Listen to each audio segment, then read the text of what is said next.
você foi viajar e deixou o Noah, como você fez? Pois é, como eu fiz. Minhas amigas, né, as meninas que me conhecem sabem que ele mamou por um bom tempo. O nosso plano era que ele mamasse até os 2 anos. Ele mamou até 1 ano e 8 meses, então eu fui viajar e ele já não estava mais mamando. Amigas me perguntaram como foi para tirar ele do peito, esse processo, né, de desmame. E eu vou compartilhar com vocês, porque daí uma ajuda a outra, né? E tem até aquele versículo na Bíblia que diz que meu povo sofre por falta de conhecimento, Oséias 4:6. Eu sofri por um período assim curto, porque foi muito rápido e foi transformador. E eu quero compartilhar com vocês o que fez sentido na minha vida. Por exemplo, aqui em casa, o Noah, ele é muito visual, ele é musical, né? Ele tem um ouvido muito bom pra música, ele gosta bastante, mas ele também é muito visual. Então, o que eu fiz? Explicando certinho pro Noah o que era dia, tarde, noite. Eu fiquei uns 2 dias assim, falando, olha, agora tá de noite, então é hora de dormir. Ele foi assimilando o que estava acontecendo. Aí eu fiz um quadro. Esse aqui é o resumo do meu quadro grandão, que eu vou mostrar pra vocês como foi que eu fiz exatamente para ele entender o que estava acontecendo nesse processo. A gente explicou que ele só iria mamar quando o sol nascesse, né? Então, o Noah acordou, aí ele vai mamar no peito. Depois a irmã mama e ele já vai ficar brincando, eles têm um tempo para brincar. Depois o Noah vai almoçar e vai para a escola.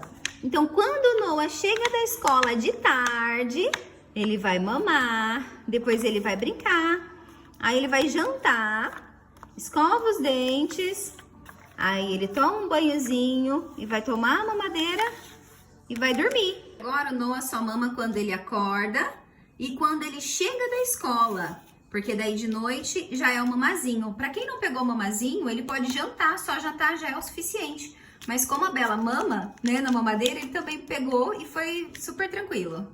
O primeiro ponto que funcionou aqui em casa foi que nós delimitamos as mamadas. Antes da gente delimitar as mamadas, a gente foi diminuindo. Então, se estava perto do almoço e ele queria mamar, ele já vinha puxando. Eu falava, não é hora do mamar, agora nós vamos papar. E sempre quando ele queria, eu ia diminuindo. Eu falava, agora não é a hora, né? Primeiro você vai papar. Então, eu tava explicando para ele, olha, não é hora disso, agora não, depois. E ele foi entendendo. Gente, sério, foi muito rápido isso. A gente começou fazendo em uma segunda-feira, aí ele mamava quando ele acordava e depois quando ele chegava da escola, ele já chegava varado, né? Ai, mamar, e mamava e pronto, depois não tinha mais. Eu falava, ih, o mamá foi dormir, vamos dormir também? Noah vai dormir. Aí dava a mamadeira. Então, o mamá dele acordava junto com ele. Então, só quando o Noah acordar de manhã, quando o sol aparecer, que o mamá vai acordar. E foi assim durante uma semana. Quando chegou no sábado, o Noah mamou de manhã, mas de tarde ele não voltou da escola. Então, olha que sacada. Eu não esperava isso, gente. Aconteceu. Aconteceu e deu super certo. Então, eu não estava esperando. E daí, quando ele não chegou em casa da escola, ele não teve aquele mamar, né? Que ele chegava desesperado para mamar. A gente foi distraindo ele com outras coisas. Então, quando chegou no sábado, a gente foi oferecendo frutinhas e iogurtezinho que ele gostava, as coisas que ele gostava de comer. Fomos enrolando ele, de repente já era hora de jantar, tomar banho e dormir. E foi. No outro dia, de manhã, no domingo de manhã, o que a gente fez? Começou a oferecer coisas que ele gostava, fruta, um monte de coisa. Daí a gente foi falando, vamos diminuir. Vamos esperar, né? Ele não vai pedir. E ele não pediu, a gente distraía, saía brincar com ele, fazia outras coisas pra ele não pedir o mamar. E eu sempre daí com camiseta e colocava um top pra apertar bem. E pra ele não ficar querendo, né, não ficar cheirando, enfim. Aí à tarde também ele não voltou da escola, então ele não teve esse processo de voltar da escola. Na segunda-feira ele já não mamou de manhã e quando ele chegou da escola, o Marcelo ficou correndo pela casa com ele, distraindo, eu não fui já abraçá-lo, né, aí passou um tempo e ele já tinha tomado daí aqueles iogurtinhos de mamazinho. Aí ele tomou iogurte, então ele não tava com fome. Distraiu, depois já era hora de jantar, tomar banho e dormir. Então foi segunda-feira. Terça-feira, do mesmo jeito, a gente distraindo e ele não fez escândalo, não chorava, sabe? Deu super certo porque a gente distraía ele.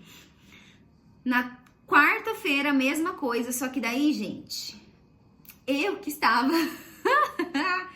Tipo, eu não tava entendendo o que tava acontecendo, foi muito rápido, eu não tava esperando, eu não tava preparada para aquilo, né? Porque eu imaginei que a gente fosse, vamos levar por mais tempo, ele não vai mamar só de noite.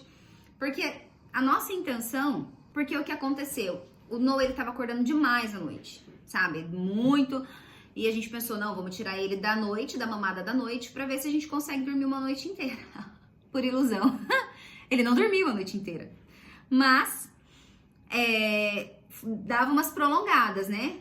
Ele pedia, daí a gente acordava, fazia mamadeira, enfim, né? E então, não pense que você tirando o peito, o seu bebê vai dormir a noite inteira. Talvez durma, mas não é uma promessa, né? É uma ilusão, na verdade. Porque até hoje, mesmo sem mamar mais, ele acorda bastante à noite ainda, tá? Aí o que eu fiz, né? Mandei mensagem pra Cíntia, né? E falei, o que eu faço? O que eu faço? Aí ela falou, faz a ordenha de alívio. Mas eu não tenho noção do que é ordenha de alívio, do que é tirar de mais, do que é tirar de menos. E no que eu tirei, produziu mais. Gente, vocês não têm noção. Aí foi, né?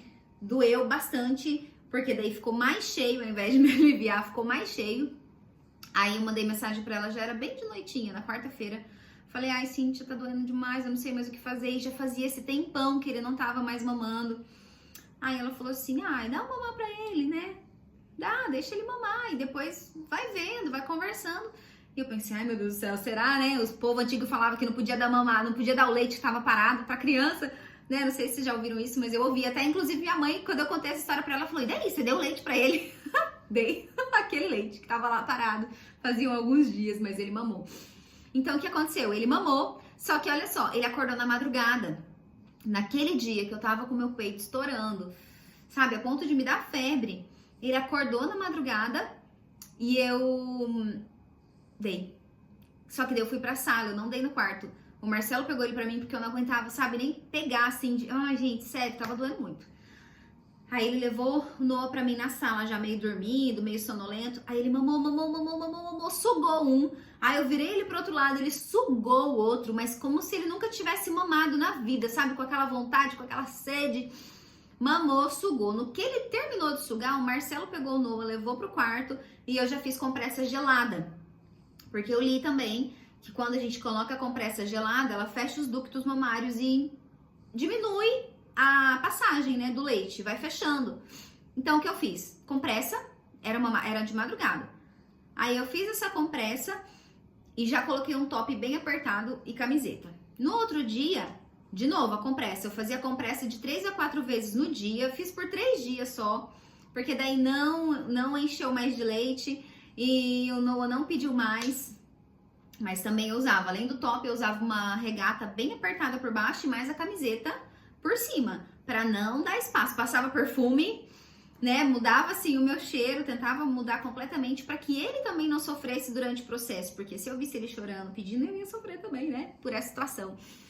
E foi assim, gente. E por que eu disse lá no começo, meu povo sofre por falta de conhecimento, né? Porque o conhecimento que eu tinha era esse, não pode dar o leite parado para criança, né? É um conhecimento popular, né? Aquele senso comum que é o que a gente aprende.